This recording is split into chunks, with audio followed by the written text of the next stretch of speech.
te bénisse. Prends place dans la présence de Dieu ce matin. Nous sommes à notre culte d'action des grâces. Et ce matin, nous voulons être encore dans qui est capital et important pour chaque chrétien.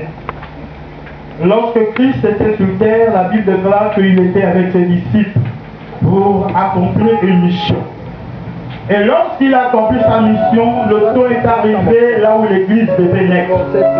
Mais l'Église ne devait pas naître de la force des hommes, l'Église ne devait pas naître de l'intelligence des hommes, mais l'Église devait naître par la force qui est la puissance manifeste, qui est l'Esprit de Dieu. Alléluia. C'est pourquoi l'enseignement de ce matin, c'est le Saint-Esprit. Et je bénis Dieu pour l'officiant qui a su nous entretenir pendant les temps de prière et plus d'insistance par rapport au Saint-Esprit de Dieu. Nous savons pour nous que si nous n'avons pas l'Esprit, nous ne pouvons être agréables à Dieu. Le Saint-Esprit est cette troisième personne de Dieu qui nous amène à communier avec le Père, qui nous amène à comprendre la voix du Seigneur. Alléluia. Alléluia. C'est le Saint-Esprit qui nous amène à expérimenter les grandes choses avec Jésus. Alléluia.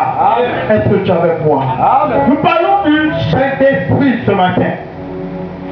Et nous allons d'abord connaître qui est le Saint-Esprit. Beaucoup peuvent dire c'est un esprit, mais moi je dis c'est l'Esprit de Dieu. C'est le consolateur. L'Esprit de Dieu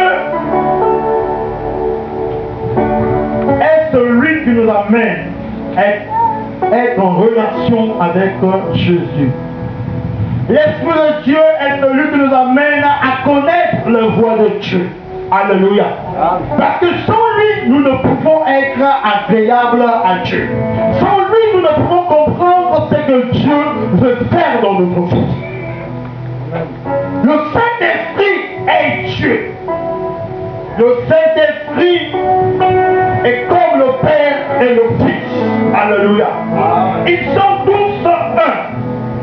Dans Matthieu 28, verset 19, on parle de cela. Ils sont un et ils ne font qu'une seule personne. Et lorsque Dieu a envoyé son Fils Jésus pour accomplir le rachat de l'humanité, il fallait que les hommes puissent marcher à ses pas. Lorsque l'homme avait péché dans le jardin, il s'était complètement éloigné de la face de Dieu. On peut dire que son existence était effacée de la face de Dieu. Parce que l'esprit que Dieu avait mis en lui, qui n'est pas le Saint-Esprit, était mort. Mais il fallait que Christ ramène cela à la vie. Alléluia. Il vient acheter l'homme et après il accorde l'homme l'assurance en lui donnant le Saint-Esprit. Sans le Saint-Esprit de Dieu, vous ne pouvez pas avoir l'assurance que vous seriez sauvés.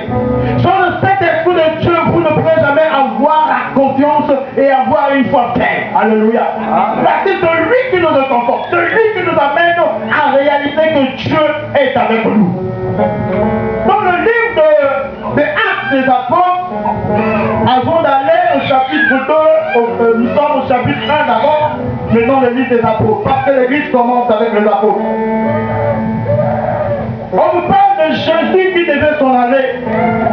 Et lorsque le jour était arrivé que Jésus devait partir, nous sommes dans Actes chapitre 1.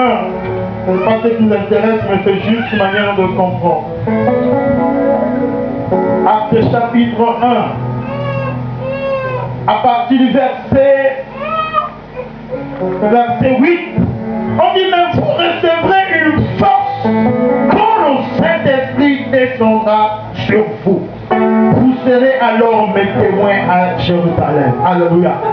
Et vous recevrez une force quand le Saint-Esprit viendra sur vous. Ça veut dire que ce qui donne la force aux chrétiens, c'est le Saint-Esprit de Dieu.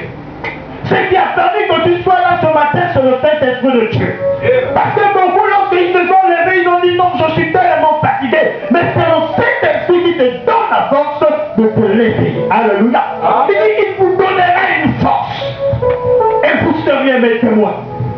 Sans l'Esprit de Dieu, l'homme ne peut pas communier avec Dieu. L'homme ne peut pas communier avec le monde invisible. Alléluia. Sans l'Esprit de Dieu, nous ne pouvons pas expérimenter de grandes choses. Car le Saint-Esprit est Dieu. Car le Saint-Esprit est Jésus. Alléluia. Alléluia. Mais divisé en 3 dimensions.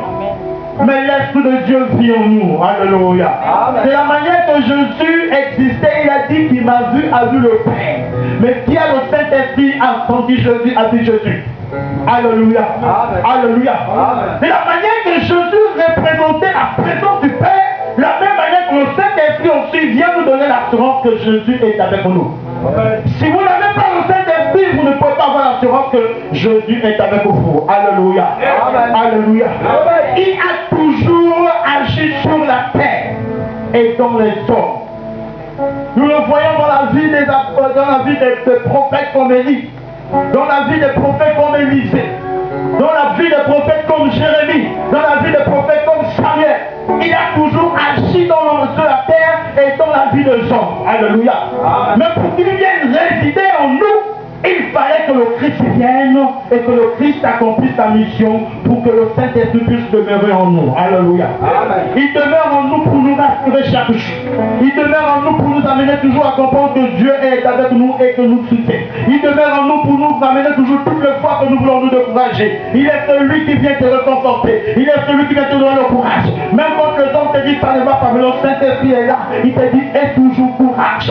Parce qu'il est la 3e personne qui nous a été envoyée pour nous consoler. Alléluia. Juste au retour de Christ. Est-ce que tu es avec moi? Alléluia. À la Pentecôte, après que Christ a été ressuscité et élevé dans toute sa gloire. Alléluia. Il nous a envoyé le Saint-Esprit de Dieu. Dans Jean 15, verset 26, nous sommes dans l'enseignement. Alléluia. On nous parle de cette présence. On nous parle de la personne du Saint-Esprit. Et ce qui vient encore illustrer, pour montrer qu'il est réellement descendu, c'est dans le livre des Actes des Apôtres, chapitre 2. Alléluia. Amen. Et nous allons lire ce livre avant de continuer, comprendre l'importance du Saint-Esprit. Actes des Apôtres, chapitre 2. Quelqu'un a lu? Le jour de la Pentecôte, ils étaient tous ensemble dans le même lieu. Tout à coup, ils vinrent du ciel Ils remplissent toute la maison. Oui, ils remplissent toute la maison où ils étaient assis. Ils vinrent alors apparaître des langues pareilles à des flammes de feu. Elles se séparèrent d'eux et se posèrent une à une sur chacun d'eux. Et ils furent tous remplis du Saint-Esprit et se mirent à parler à d'autres langues selon ce que le Saint-Esprit leur donnait de s'exprimer. Alléluia. Amen. Ça veut dire que le chrétien, il a besoin du Saint-Esprit pour s'exprimer, pour voir la gloire de Dieu s'éclater dans sa vie. Alléluia. Amen. Le Saint-Esprit de Dieu est celui qui nous donne le langage actuel, le langage parfait, le langage juste pour communier avec le Père. Si nous n'avons pas l'esprit, nous n'aurions pas ce langage parfait pour communier avec le Père. Parce que celui qui connaît le mot juste, celui qui connaît comment nous devons rentrer pour parler avec Jésus, celui qui connaît comment nous devons sortir de notre manière dans la prière. Parce qu'il est celui qui sait nous orienter. En un mot, le Saint-Esprit est comme un gardien. Le Saint-Esprit est comme quelqu'un qui nous escorte pour que nous rentrons dans la présence de Dieu. Et il est là, celui qui écrit notre discours, c'est-à-dire la prière, celui qui vous oriente, celui qui vous donne les mots clés, pour que Dieu veut entendre. Alléluia. Parce qu'il connaît la logique, parce qu'il connaît ce qui est agréable à Dieu. Donc c'est lui qui vous donne le langage, comment parler à Dieu. Parce qu'il ne s'exprimait pas comme il voulait, mais il s'exprimait comme le Saint-Esprit le voulait. Alléluia. Est-ce que tu es avec moi? Et la présence du Saint-Esprit la période chrétienne. Alléluia. La période chrétienne commence par la venue du Saint-Esprit. Parce que le Saint-Esprit nous a rendus comme Jésus. Nous a rendus comme Jésus. Pourquoi? Parce que les chrétiens posaient les actes comme Christ le pensait. Et c'est pendant cette période que l'Église est née. Alléluia. Alléluia. Alléluia. Il caractérise la période chrétienne. Il caractérise ce moment favorable pendant laquelle l'Église est née. Parce que nous sommes l'époux de Christ. Et si nous sommes l'époux, c'est le Saint-Esprit qui nous rend agréable pour que nous soyons appréciés de notre époux. Alléluia. On peut dire que c'est lui qui nous donne l'apparence juste pour plaire à Jésus.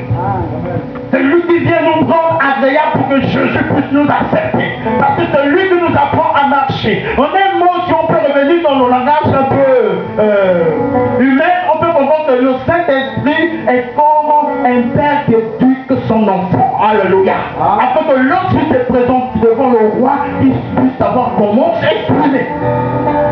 Il est celui qui nous amène à nous comporter d'une manière digne devant Jésus, devant le Père. Parce que sans l'Esprit de Dieu, vous ne sauriez comment vous exprimer devant Dieu. Vous ne sauriez dire les mots justes qui pourraient toucher le cœur de Dieu.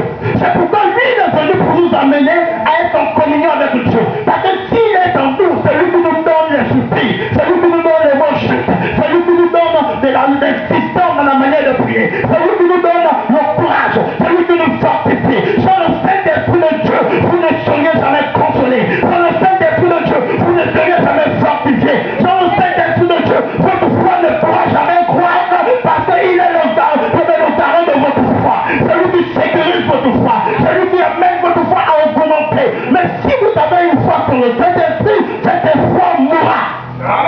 Alléluia. C'est pourquoi il faut l'accepter dans votre vie. Il faut accepter qu'il prend le courage et le contrôle dans votre vie. Lorsque Jésus est parti, la Bible déclare que les apôtres, les disciples, les éclaireurs des disciples ne savaient pas quelle sorte de vouer. Parmi eux, beaucoup sont d'abord retournés dans les tâches. Mais un peu Pierre, en réalité, qu'il y avait une promesse qui était attachée à sa vie. Alléluia. Il a dit non, nous ne pouvons pas être ainsi. Nous devions respecter les principes du maître. Allons-y dans la chambre haute afin de prier. Parce qu'il nous a promis un consolateur. Sous le Saint-Esprit de Dieu, les disciples ne devaient jamais connu. Sous le Saint-Esprit de Dieu, ils ne pouvaient pas vivre des exploits avec le Père. Et lorsqu'ils étaient dans la chambre haute, ils ont prié. Il dit une force viendra du ciel lorsque le Saint-Esprit viendra sur vous. Ça veut dire que le chrétien sans le Saint-Esprit, il est faible. Le chrétien sans la présence du Saint-Esprit, il est faible. Et le monde aurait raison de lui.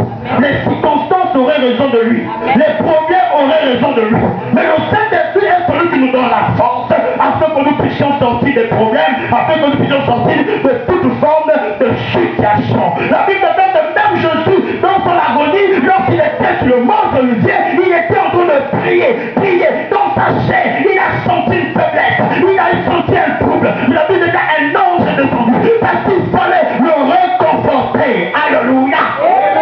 Il fallait le rassurer que je suis avec toi. Et c'est de même avec le Saint-Esprit de Dieu. Si nous n'avons pas, nous sommes faibles. Si nous n'avons pas, nous ne pouvons pas tenir ferme par rapport à notre vie chrétienne. Beaucoup échouent, c'est parce qu'ils n'acceptent pas la personne du Saint-Esprit en eux. Ils veulent marcher selon leur foi. Ils veulent marcher selon leur intelligence. Mais lorsque vous seriez épuisé, vous allez abandonner la foi. Mais lorsque vous avez le Saint-Esprit, aucune situation, aucun problème ne pourra vous éloigner de l'amour de Dieu. Parce que même quand des tribulations vont surgir, Christ dira à travers le Saint-Esprit, mon fils, ma vie, ne te décourage pas, car je suis avec toi. Aie toujours courage, lève-toi et marche. Alléluia. Est-ce que tu avais quoi ce matin? Il est le consolateur. L'Église, pour qu'elle soit forte, a besoin du Saint-Esprit. Parce qu'il est le symbole de la naissance de l'Église. Sans le Saint-Esprit, l'Église ne devait pas exister. Parce que l'Église, c'est le corps de Christ. Mais c'est lui qui règne les chrétiens sur le Saint-Esprit. Mais comment